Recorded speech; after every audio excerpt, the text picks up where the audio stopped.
beam. So I don't want to discuss the concept of beam, the definition of beam. I just want to show you some our ideas, our understanding of beam. So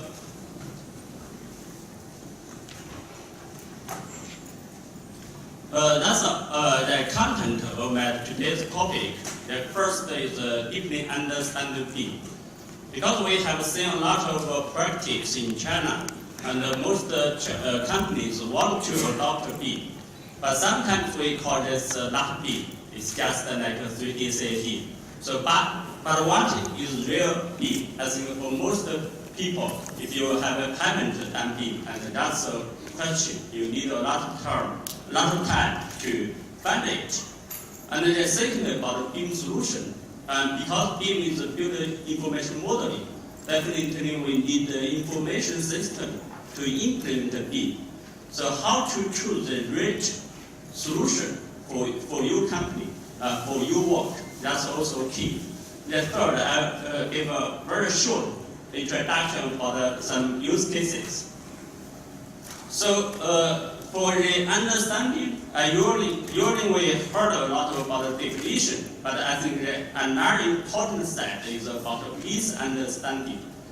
Actually, the misunderstanding for number one is the 3D beam.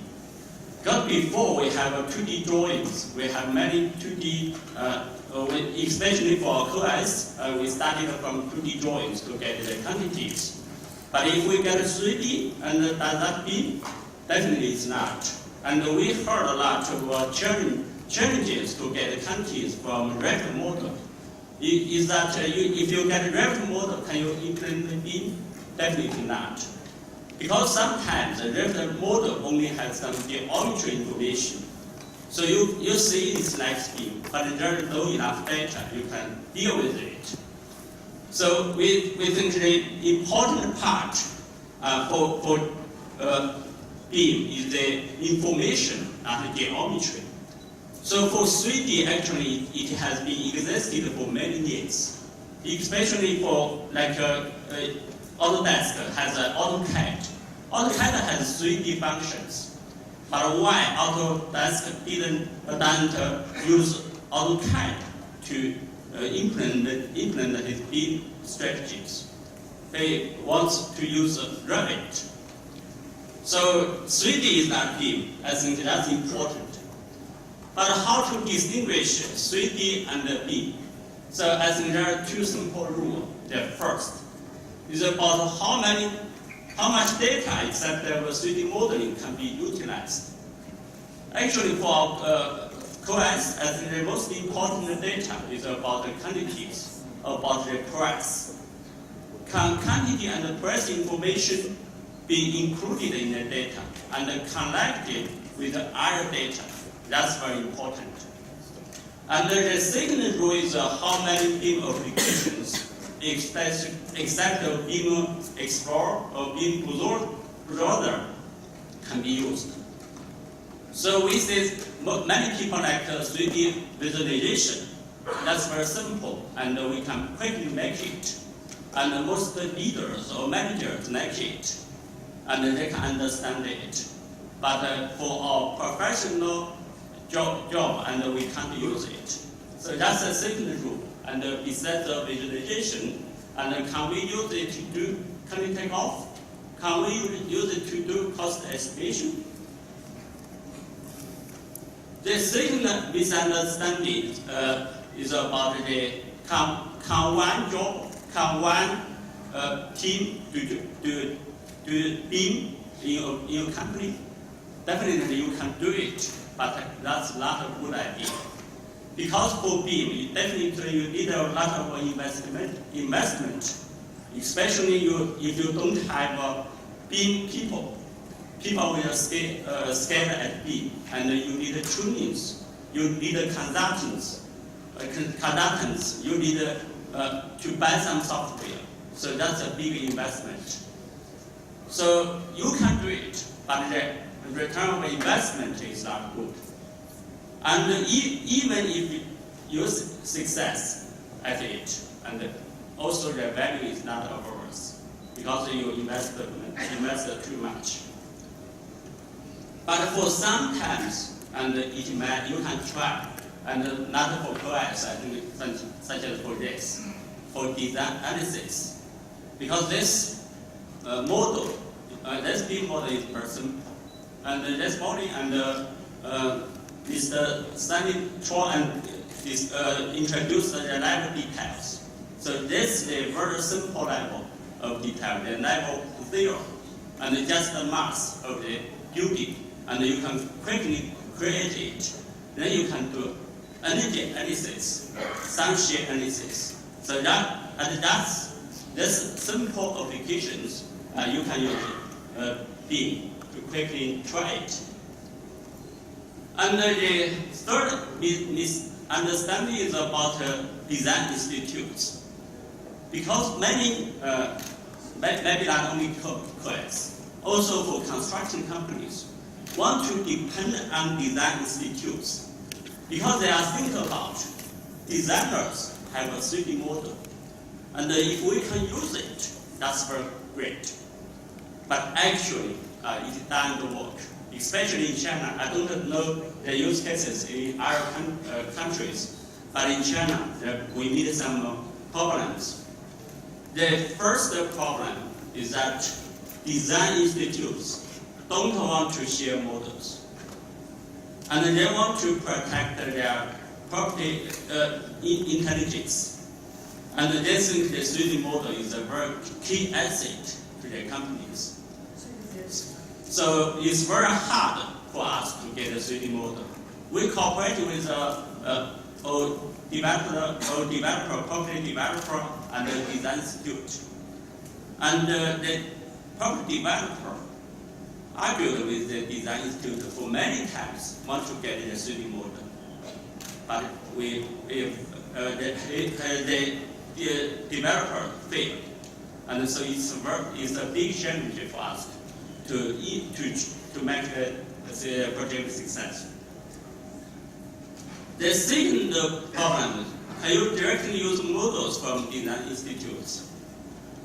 I believe some of you have got models from designers, but you can't get accurate information.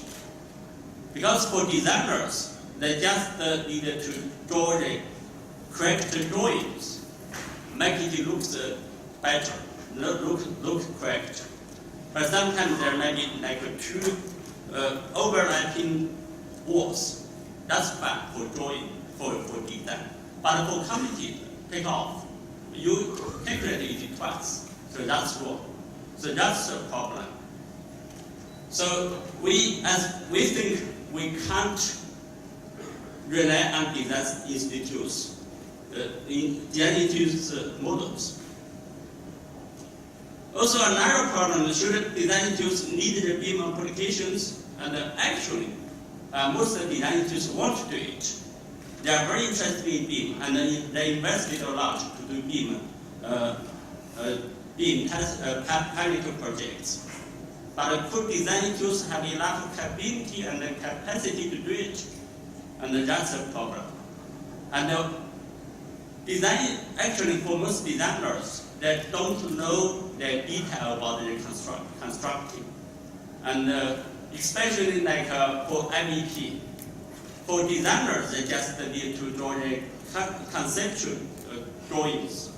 And they don't care about the real location of wares, of air conditioners.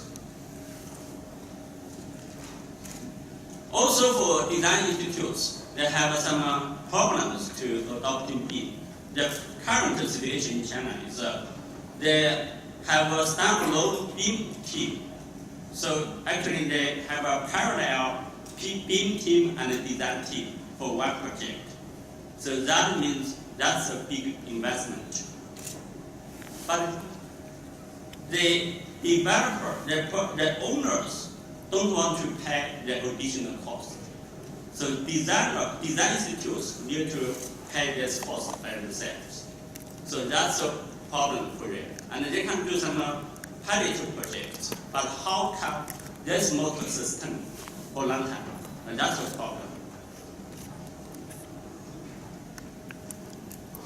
also, we discussed a lot with the design studios, and that's a challenge. And so the first, they want BIM models of designers can be fully leveraged. But as we talked before, and it's very hard. And also another problem is about motivation for designers.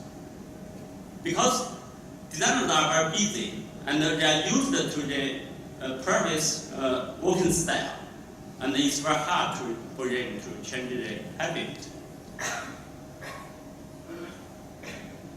And the number 4 misunderstanding about the cost of BIM.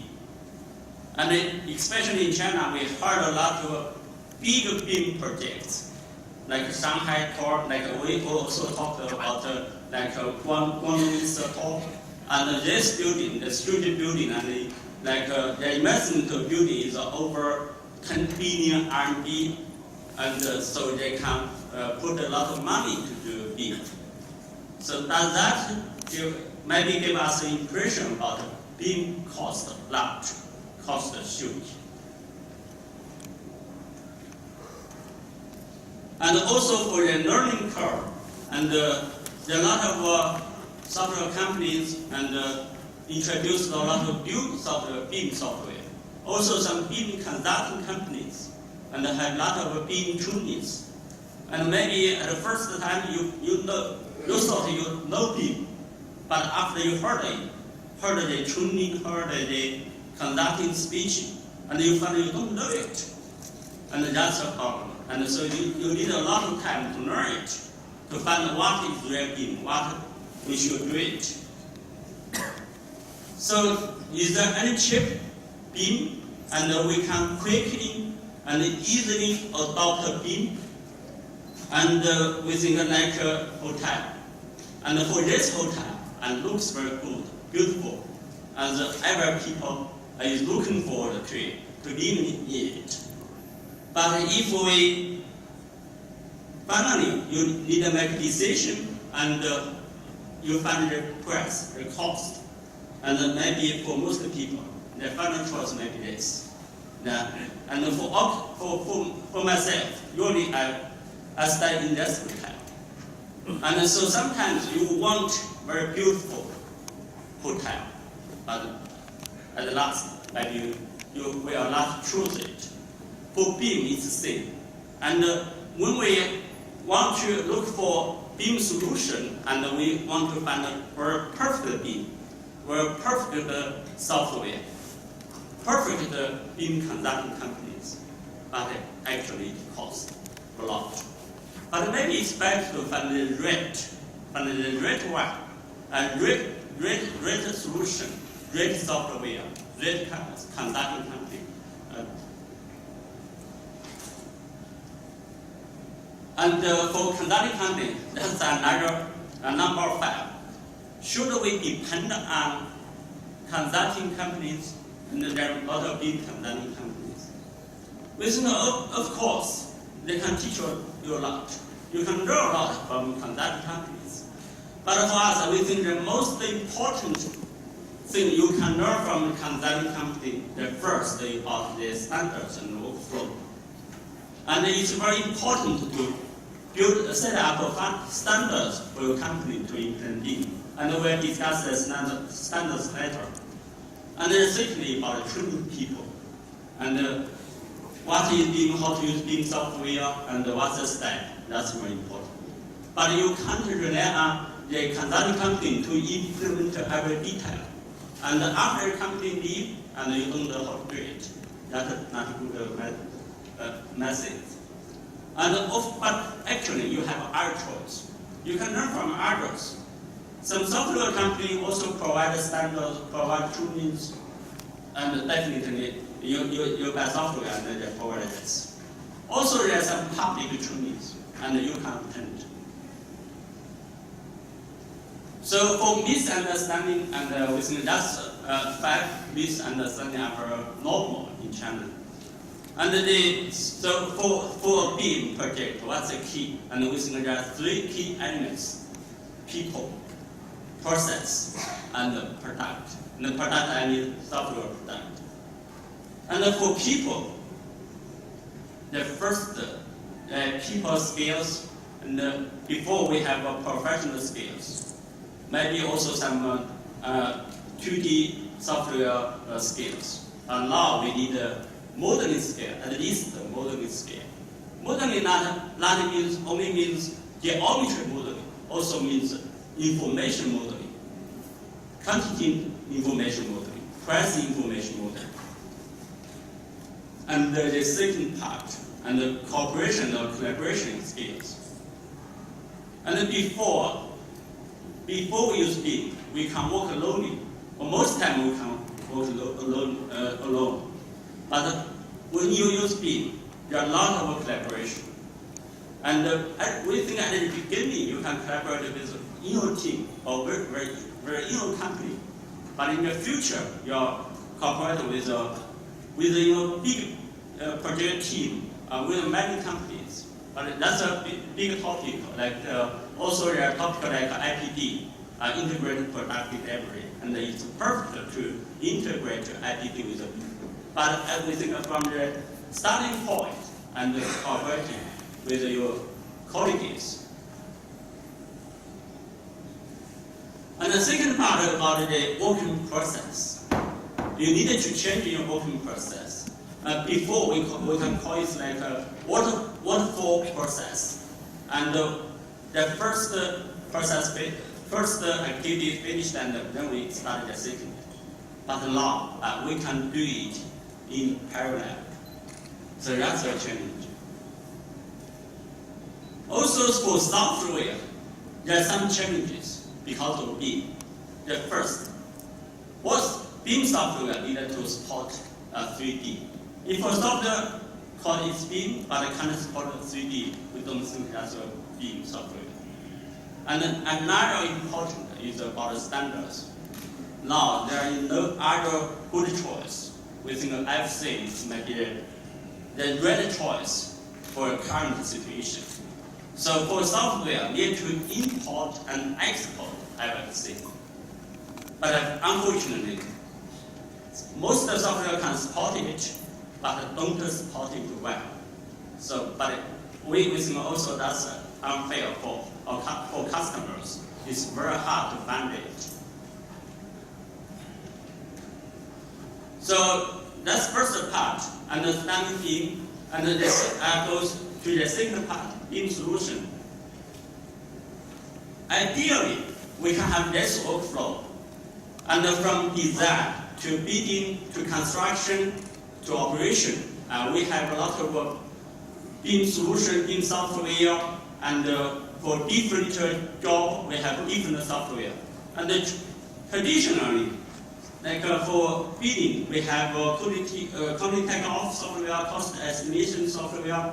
For design companies, we have like architectural modeling software, have MEP software, have structure analysis software, a lot of softwares.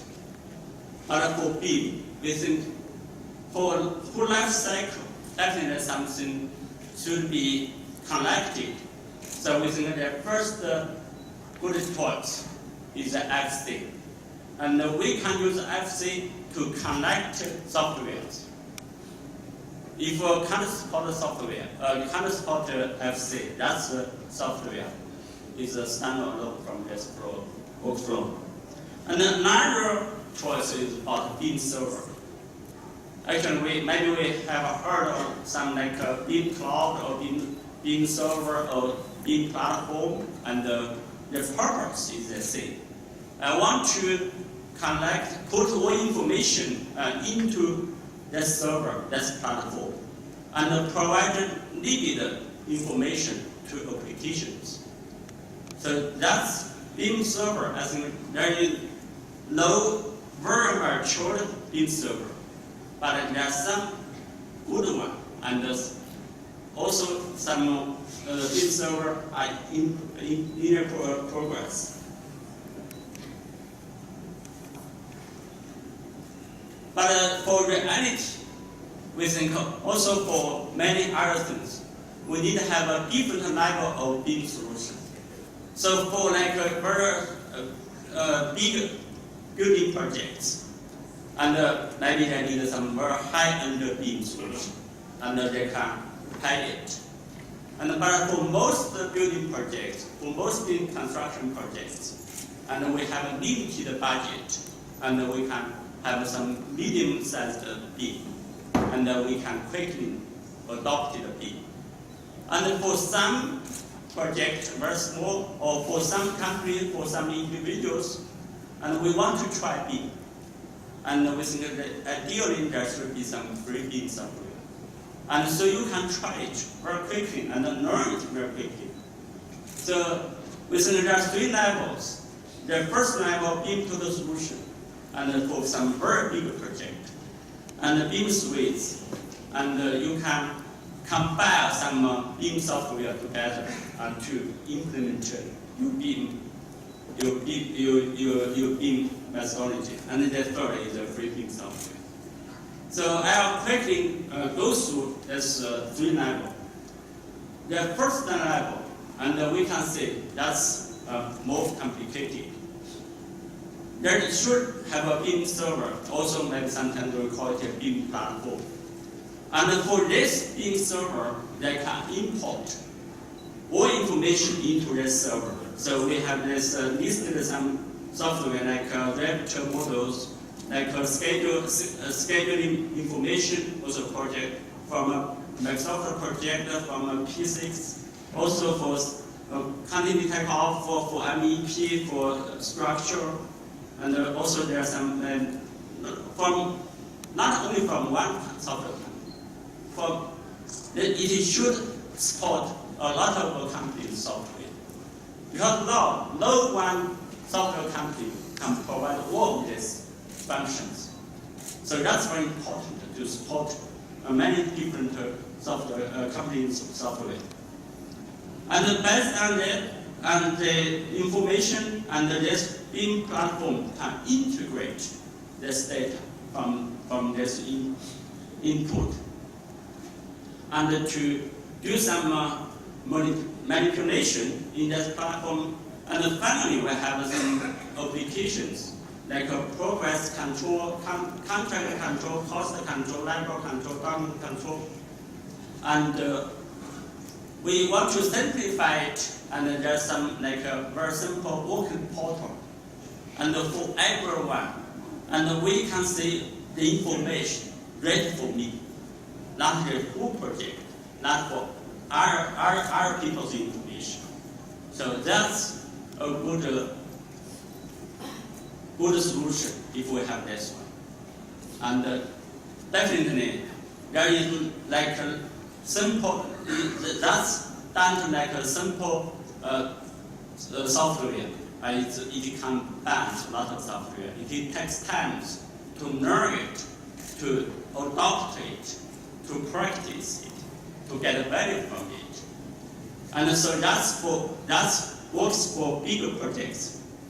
And for many medium-sized projects, there's many, we call it desktop software or licensed software, like for MEP, and we can have some software for ventilation, for heating, piping, electricity, room. Also for quantity takeoff, we should have a 3D software to get quantity for architectural, rebar, MEP, interior design, also others. And another important software, and we maybe heard about like 5D or 4D or XD. And that means based on 3D geometry model. Another important 2 information paths are cost and scheduling. And we can connect cost with the model, scheduling with the model. And then we have this relationship. So we can have a dynamic information during the whole construction process. So that's an example. And we can say there is a model. And the model, that's not a final model. That's a model. That's like after like half a year of the construction project, what we have constructed. And also we can have the project planning that connected it, and also the properties, also the cost.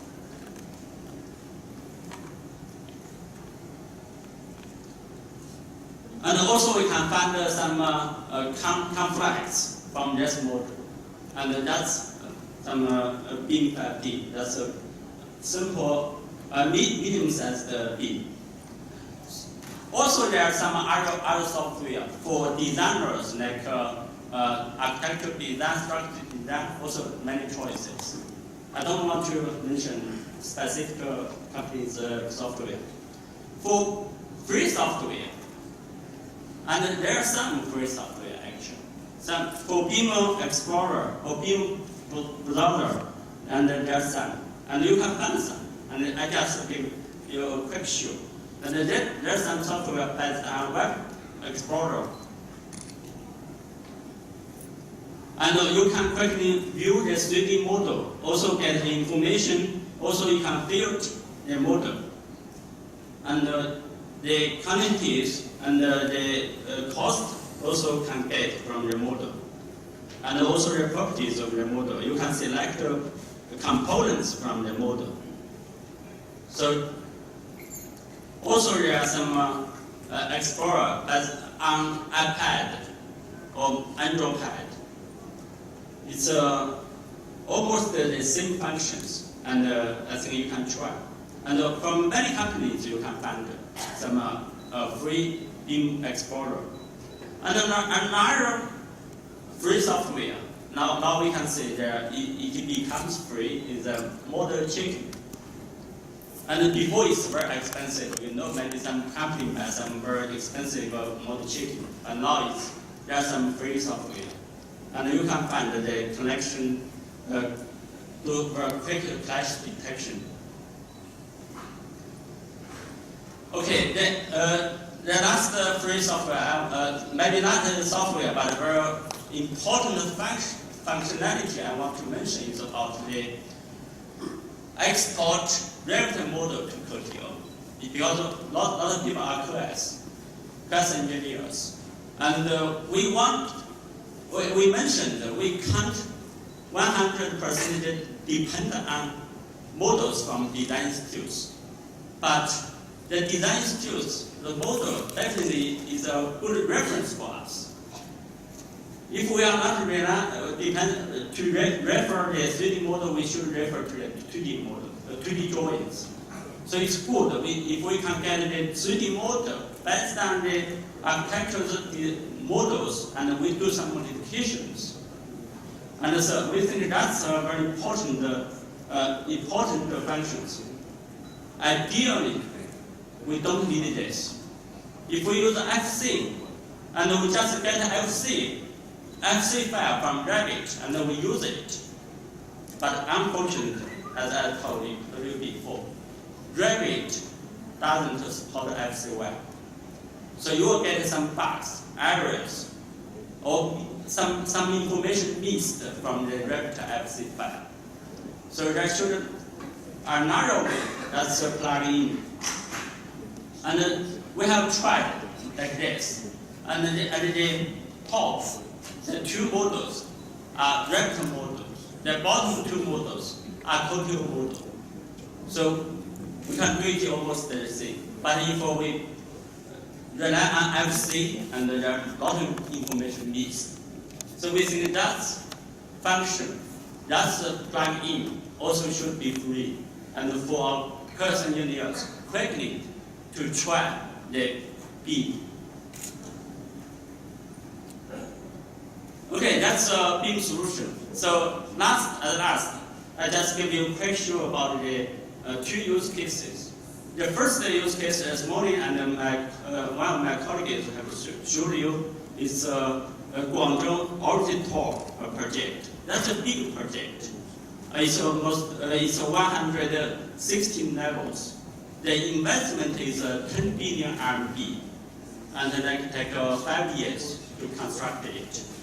And we cooperating with the general contractors and to implement our high-end solution. And it's a Techland tab actually. Like a lot of people and work on it, and now that project goes well. So that's the process to start this high-end solution. First, we need a BIM team. And so you can see for general contracts, they formed like this BIM team. Definitely there is a BIM project manager, because there are many tasks you need to do. One people should be responsible for it. And also they have their own modeling team. And we now we have some, we can also outsource the modeling to third party. But for the long term, if you want to have your own BIM capability, and it's better to have your own modeling team. And also BIM team in technology department, in construction department, in cost control department. And that's a dedicated BIM team. And definitely, and we also have another BIM team to cooperate with it. And after the BIM team formed, and also we have a lot of tunings. And we work together to make standards. The first important is the modeling standards. Definitely, also the geometry modeling standards. For 2D drawings, I know you also know there should be some standards. For 3D, it's the same. It's the same. There are some standards. Also, there are parameter definition standards. Because we mentioned the price, quantities, and we should have a same line. And so we can understand, so the software can understand it, and so we can connect the data. So that's also important. The third is about material coding standards. Because there are a lot of materials, especially for very simple material like a steel bar, and maybe different people have a different line.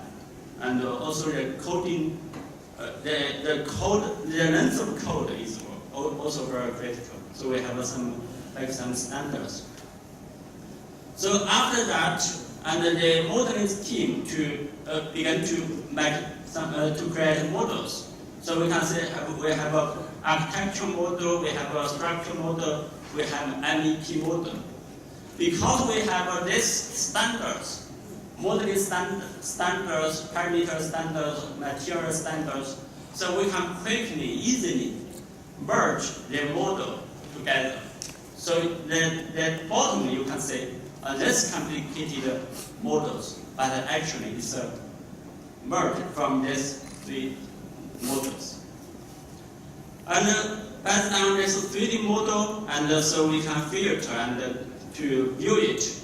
And also we can do some applications, as we mentioned, like a BIM 5D. And we can get dynamical cost. We can compare the actual progress with the schedule. So that's very, very effective based on the merging models. So that's one example. Another example, we call it Longfo project. We worked with Longfo is a property developer, and we have cooperated with them for 2 years. And the main purpose of this project is to get accurate cost from Revit model. That's the initial target of this project. So you can see there are Revit architectural model, structure model, MEP model, and we can get this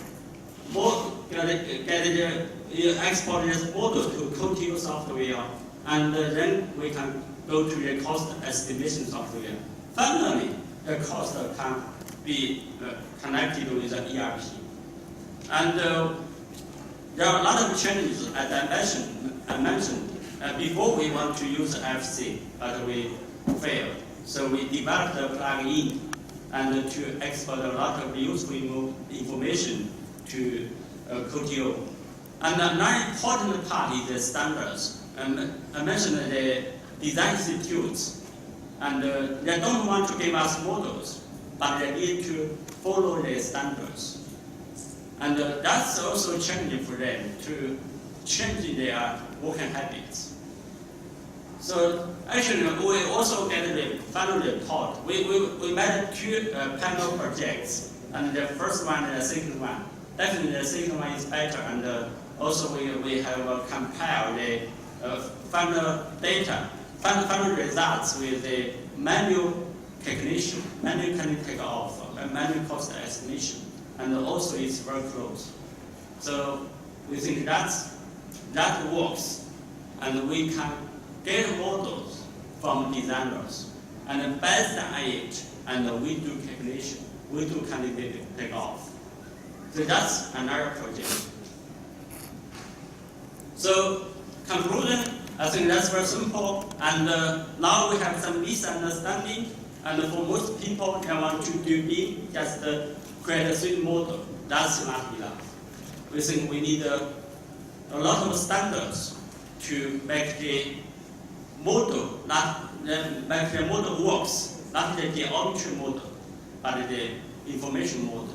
And the QS can utilize models from designers, and based on that, we can quickly get accurate data, get accurate results. Okay, that's all. Thank you very much.